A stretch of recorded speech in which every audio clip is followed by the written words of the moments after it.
ಕಾಂಗ್ರೆಸ್ ಸರ್ಕಾರಕ್ಕೆ, ಸಿದ್ದರಾಮಯ್ಯಗೆ, ಜಮೀರಾತ್ ಖಾನ್ಗೆ. ವಸತಿ ಯೋಜನೆ ಅಡಿಯಲ್ಲಿ ಬಡಬಗ್ಗರಿಗೆ ನೀಡಲಾಗಿದ್ದ ಮನೆಗಳ ವಿಚಾರದಲ್ಲಿ ಭ್ರಷ್ಟಾಚಾರ ಮಾಡಿರುವ ಕುರಿತು ಸ್ವತಃ ಕಾಂಗ್ರೆಸ್ ಪಕ್ಷದ ಶಾಸಕ BR ಪಾಟೀಲ್ ಧ್ವನಿ ಎತ್ತಿದ್ದಾರೆ. ಕಾಂಗ್ರೆಸ್ ಸರ್ಕಾರದ ರಾಜ್ಯದಲ್ಲಿ ಬಡವರಿಗೆ, ರೈತರಿಗೆ ಶಾಪವಾಗಿ ಪರಿಣಮಿಸಿದೆ. ರಾಜ್ಯದ ಸರ್ಕಾರವೇ ಭ್ರಷ್ಟಾಚಾರಕ್ಕೆ ಉತ್ತೇಜನ ನೀಡುತ್ತಿರುವುದು ಪರಿಸ್ಥಿತಿ ಇರುವ ವಸತಿ ಸಚಿವ ಜಮೀರ್ ಅಹಮದ್ ಖಾನ್ ಅವರಿಗೆ ತಮ್ಮ ಸ್ಥಾನದಲ್ಲಿ ಮುಂದುವರಿಯುವ ಯಾವ ನೈತಿಕತೆ ಉಳಿದಿಲ್ಲ. ನಾವು 1 ವರ್ಷದ ಹಿಂದೆಯೇ ನಮಗೆ ಮಾಹಿತಿ ಬಂದಿತ್ತು.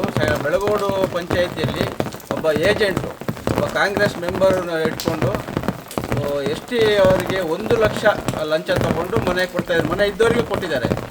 ಬಾಕಿಯವರಿಗೆ 25,000 ರೂಪಾಯಿ ತಗೊಂಡು ಮನೆ ಹಂಚುತ್ತಲೇ ಇದ್ದಾರೆ. ನಮ್ಮ ಶಾಸಕರಿಗೆ ಅದ್ರ ಬಗ್ಗೆ ಮಾಹಿತಿ ಕೊಟ್ಟಿದ್ದೀನಿ, ಇದು ದಾಖಲೆ ಸಮೇತ ಕೊಟ್ಟಿದ್ದೀನಿ.